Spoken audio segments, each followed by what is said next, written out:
Travis Thomas here with George Balekji, reacting to Drake Maye. It's a new day, new quarterback here in Foxborough, baby. Woo! George, I'm so happy. The Patriots didn't overthink this, man. I was like, they're going to trade back or take J.J. McCarthy at 3. No, my dreams, my wishes came true. Give me Drake Maye, the big, physical, strong-arm freak. I think he's going to be a star here, George. It's going to take a while. He's got some work to do, but eventually he's going to be the man, George. Look, Patriots did this right. You're facing a top 3 pick. Yep. There's 3 elite quarterbacks in this draft. The drop-off after Drake Maye at 3 was substantial with the talent, the readiness, but also situational. And what the Pats did right as well, they have a quarterback that's on the same timeline as them. Patriots aren't win now. Drake Maye isn't play now either.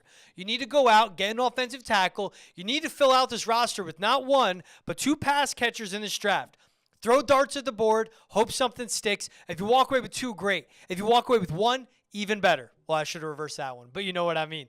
What you have with Drake Maye is a guy that comes in, you have to develop him. The arm talent is there. Draw the comparisons to Justin Herbert. Great at attacking deep left, middle, down the field, but doesn't really throw it to the right side. You have to teach him to attack every inch of grass because you can't let defenses against the NFL just simply say, all right, we don't have to defend over there. We don't believe in you. You have to keep them honest. Clean up the footwork. Accuracy will follow. This is a kid that lost his offensive coordinator to Wisconsin, lost his top 2 receivers to the NFL draft. Right. Tez Walker's top receiver this year didn't play until halfway through the year because of eligibility issues. Right. He wasn't working with much. Bad offensive line, bad defense, had to put the team on his back, pressed at times, wore all his turnovers, but he's a low floor, high ceiling type of guy. Yeah. And the Patriots know it's a long play with him. It's a long play with his team. It's going to take multiple drafts to rebuild, many picks. You don't have to rush into starting Drake Maye. You have Jacoby Brissett in that window. You have him in that building. You have Alex Van Pelt as your offensive coordinator. A lot has to go right. A lot has to come along. Drake Maye, it's no rush to get him in the game and playing. So this is a great pick because it's not someone that they need to get in and play right now. It's not someone they could play right now either. Okay. He's going to take time. Drake Maye will take time. Okay, we agree that he's a great pick and he's the right pick. We disagree on the timeline. I mean, this notion that you have of he shouldn't play now because you can't win now, that's not true, George. This is a very good, possibly great defense. We'll see if they can stay healthy and if Gerard Mayo can maintain at least the status quo defensively, which you imagine he can be in a defensive guy. George, I mean, this offense was dead last in the league. Hell, if you improve a little bit, if Drake Maye can give me a little juice, if the rest of this draft can play out and I can get some weapons here, I think this team can win faster than you think. What I don't want to do is turn Drake Maye into this project, this reclamation project where he just sits and waits. He's not going to get any better. I agree. He's got some things he needs to clean up before we see him full time.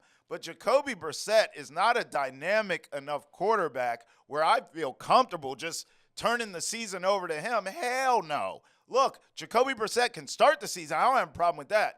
But if Drake Maye is developing the right way and you see it in practice, this is on your coaches and your evaluators to determine, not us, right? But if Drake Maye is making hay, pun intended here, and your defense is playing well and you're in some games and you win some, you don't have any business because your defense is elite, give me Drake Maye now. I mean, who's to say this kid isn't dynamic and he's not the shot in the arm or the shot of whiskey that this offense needs? So I agree, we both agree, he's the right player to pick. We're happy he's here.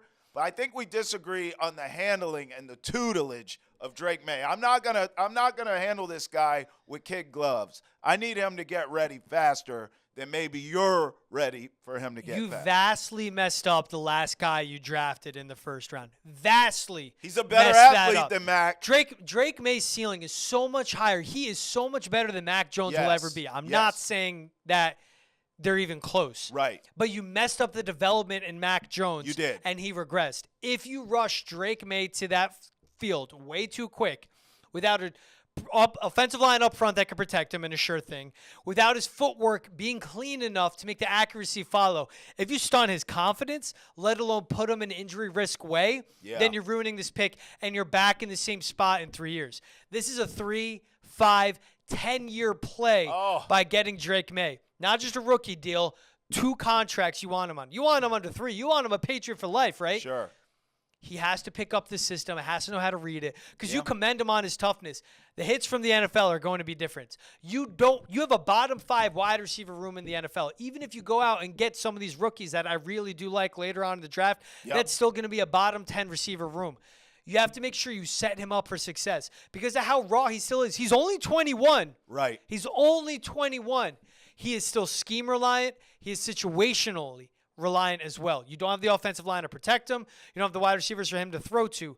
Let him sit and learn from Jacoby Brissett. Because if you're patient with Drake Maye, it will pay off. Well, listen, you and I have all season to argue about when this kid should or should not play, and you know we will. But for now, let's just be grateful that he's here and we have a quarterback of the future. This is so much more exciting than Mac Jones. I can't say it enough. There's a real future in New England. Let's take a second and soak it in. Yes.